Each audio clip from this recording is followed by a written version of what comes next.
I have something you'll like anyway.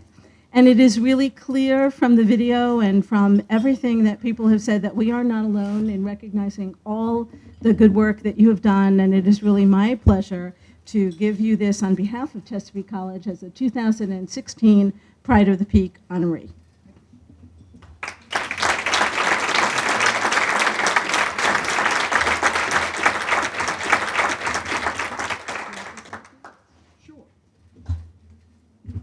I've had a busy week at Shore Bankshare, so I had to make some notes. And I need glasses, too. I'm truly honored to be here tonight, and I want to thank the college. I want to thank all my family and friends and colleagues that are here tonight, and all the folks that supported this event. I also want to thank for all the people that spoke for me tonight. It truly is an honor, and Moorhead, I know it was very hard for you to say something nice. And by the way, I've known you for 40 years, not 30 years. I remember the day I first saw you. I was terrified. For me, this is really an opportunity to celebrate the college and its great achievements. It's hard to believe that the college is 50 years old and now doing so much more than just offering traditional degrees. Nancy and I have both benefited by having a higher education right here on the shore. Nancy attended and graduated Chesapeake. She actually played for the Skipjacks volleyball team. She's 5 feet 2 inches tall. Obviously a setter and not a spiker. I've seen a picture of the new ladies team, and I don't think they have any 5 foot 2 inch players now.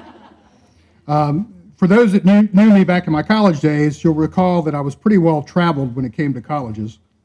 However, it was the early 70s, and there was a lot to do and see. But finally, I settled in and graduated at Salisbury. So we both understand from personal experience the value of having great higher education opportunities here on the shore. Since it's the season, and there are a few politicians here, I'm going to jump on my soapbox for the balance of my comments tonight. Clearly, we see the value of Chesapeake every day at Shore Bankshares. A number of our employees have attended Chesapeake and continue to attend the college, acquiring and enhancing many of the skills that we need in our banks and insurance companies. Workforce training is one of the non-traditional educational offerings that Chesapeake does so well and is so vital to our community.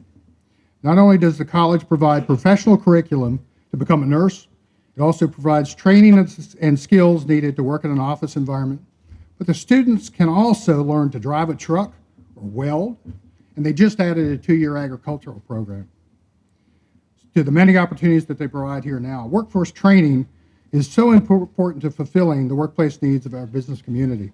And by the way, just as an aside, I saw something today I hadn't seen for a while. I got behind the Chesapeake College student school bus driver, and they typically drive around where our office is, and they're very cautious, I might say. Over my career, I've been involved in a broad range of community organizations, including healthcare, conservation, education, and a variety of community-related activities. Occasionally, I've gotten involved with trying to influence public policy, specifically in the areas of conservation and education. I realize, unlike Addie, I don't have the temperament for politics. However, knowing that, I'm currently a member of the Talbot County Economic Development Commission, which I dare say is certainly not without its political challenges. The basic charge of the commission is to retain existing business and to identify, recruit, and assist the relocation of new business to the county. Serving on this commission made the importance of Chesapeake College even clear to me. The number one question a potential new business asks is about the size and the skills of our local workforce. The second question they ask is how good our local schools are.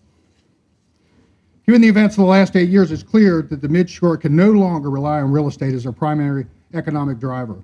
We have to attract good, clean industry to the region. To do that, we have to offer a workforce that provides the talent that those potential new businesses require.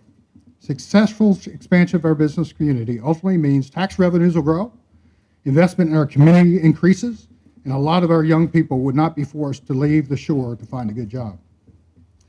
Chesapeake is playing a key role in our effort to expand our business community, and therefore I would encourage everyone here to support the growing needs of the college. Frankly, all levels of education in our region need our support.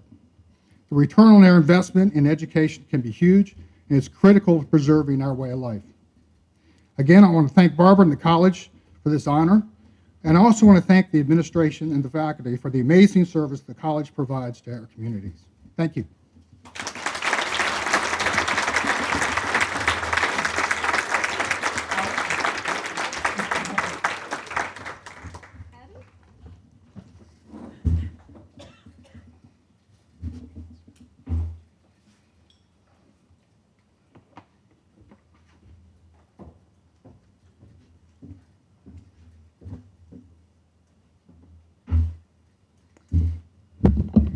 Well, I've known Addie since I arrived here as a delegate and now as a senator, and I am also, as you've heard many people say, in awe of what she is able to do and her commitment to her constituents.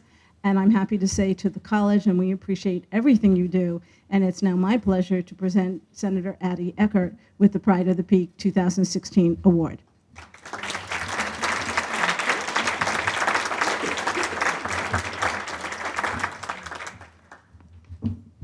Thank you so much. I was sitting here thinking, be careful what you pray for. When we were washed out in a hurricane in South Texas, Dick and I were trying to figure out what are we going to do next. We had 3 kids, 3 years of age and younger, and no place to go, and most of our stuff was gone because it disappears in a hurricane. We were working with an organization called Young Life, and they said, you know, we trust the Lord meets your needs. Well, we had a good friend, Kathy Wise, and her husband at that time, Dr. Sam Wise, called us and said, we know Texas real well. You need to come to Cambridge. Now, they had asked us to come to Cambridge before the riots in Cambridge and in Baltimore, and we said, no way. So after that hurricane, and they said, why don't you come to Cambridge? And we said, okay, we'll come and see what it's all about. We really wanted to go to Columbia because we had watched that community grow and develop, and we thought that would be a great place to be. But they had too many rules and regulations for us. You had to paint your door a certain way, and you couldn't have a clothesline, and you had to use the playground equipment for the community. So we came to Cambridge. And as we were leaving, and we found a wonderful group of believers who were there, and that was our family, 4 couples. And we began praying about our community and praying about what we should do when we grow up. Be careful what you pray for. We didn't have enough money to meet our needs. And one of the members of the group said, well, you know, we're nurses. We all work at Eastern Shore Hospital Center, and we think you ought to go out there and get a job. And I'm thinking, yeah, right. I have 3 small children at home, and we can't do that. Well, lo and behold, we did have that opportunity. Just exactly, God provides what you need at the right time. And I went to work at Eastern Shore Hospital Center. When I got in there, I thought, you know, I like this kind of work. And somebody said to me, well, what do you want to do for your profession? And I think, oh, I'm just working, making ends meet and raising children in a new environment. And I thought, you know, it might be interesting to get a degree. I think I really want to do family therapy or something like that. So they said, well, you ought to get a degree. I had already had a few credits from the University of Maryland before we left Baltimore to go to Port Aransas, Texas, and after getting washed out by the hurricane, we came back up here, and I said, well, that sounds like a plan. So I went back to school. Well, you know, after you've been out of school for 4 years or 5 years, and you're in a new situation, and they said, well, Chesapeake College is the place to go. My experience with Chesapeake College was, before it was built, coming here to theater. Now, you don't know this, maybe, Barbara, but there used to be a tent out here. And how many people remember that tent where we did theater? And we did Godspell here. Do you remember? How many remember Godspell? Guess who was in Godspell? You remember the big, tall, black guy that played John the Baptist and Judas with the afro? It was Michael Steele. I'll bet you didn't know that. And I learned that years later, because that was my first experience here on this college campus. And then the college was built. I came back years later, and I even had an accident driving up here because I was scared to death to drive up here. I hadn't been doing that on an island in the Gulf of Mexico. So I started the credit scramble, and it was through Chesapeake College that first instructor worked with a number of us who had been out of the workplace for 5 or 6 years and maybe more. And it's interesting because some of my fondest memories of that first class were a number of folks learning about Tillman Island, learning about growing up in Cambridge. Octavine Saunders, who was involved in politics in Cambridge, but all of us were here coming out of just being at home to get the credit scramble to begin the higher ed learning experience, and our eyes were opened. Probably 5 or 6 members of that early class that was held here on the campus with just a few buildings, all of us went on to get higher degrees, master's degrees and above. And that was so instrumental to me because it opened the door for where I am today. I took probably 6 or 8 hours of chemistry. I took some other humanities and then felt confident enough to go on to Salisbury and to UMES and do the credit scrambles, so we ultimately could go to the University of Maryland, get my degree, my bachelor's, and then my master's degree. But it was Chesapeake College that really provided the environment where it was comfortable to re-enter the workforce, to re-enter higher ed, and be able to develop those kinds of skills and ability and a love for learning that only you all do as community colleges. If you saw, and thank you so much for doing that article in the paper, and if you saw that picture of our granddaughter, she's actually our first grandchild, one of 9. She is now 19. She goes to Hagerstown Community College. She's been going there for 3 years. She's a homeschool kid, and homeschool kids take advantage of community college very early.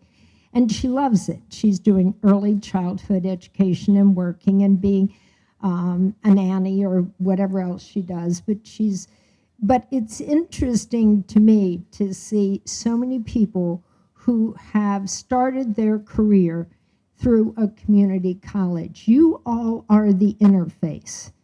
Chesapeake, Warwick, all of our community colleges provide that kind of not only continuing education, but an opportunity to really get a foothold and helping young people and those coming back into the workforce and higher ed to know what they want to do and make a difference in our community. So God bless you, Chesapeake College, on your 50 years, and for all of you out there who've been attached to the college for so long.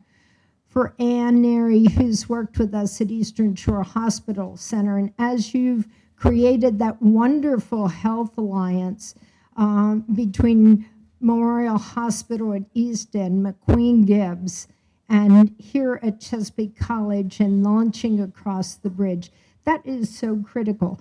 I sat here and I had an interesting seat because if you sit where Dick is, where I am, you can look out to the Health Sciences and Athletic Center. Beautiful lights, what a wonderful combination.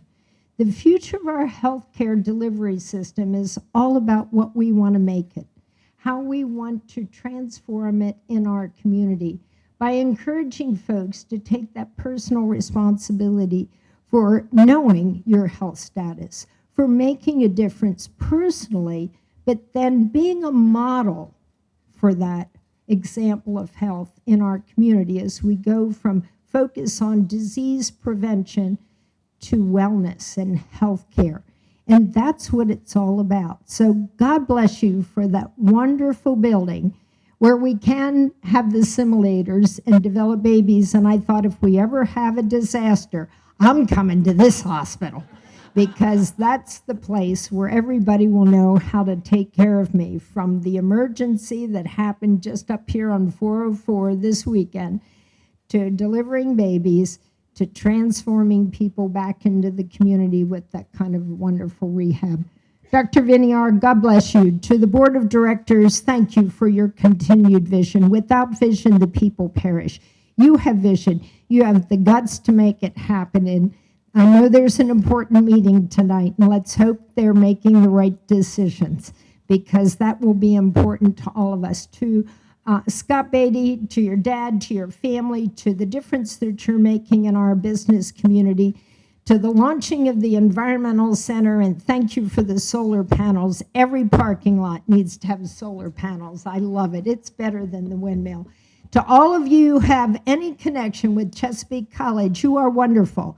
You are our future, and you are the boots on the ground making it happen. Thank you so much. I'm honored, and this isn't for me. This is for all of you, for all of those young people out there, for everybody who's ever stepped foot on this campus. This is where it's happening, and this is where it will continue to happen as we build the economy on the Eastern Shore. God bless you. God bless all of us. We thank Jeannie and all of you for being here tonight. Aubrey, my staff, Patty, who's off in the islands someplace playing because they've worked so hard for Sophia, Dick Eckardt, my husband, and my good friends, Kathy and Doug Ridley, who've been with us on this journey. Jennifer, thank you so much for being part of that team. For all of you, God bless you, and thank you so much for this honor.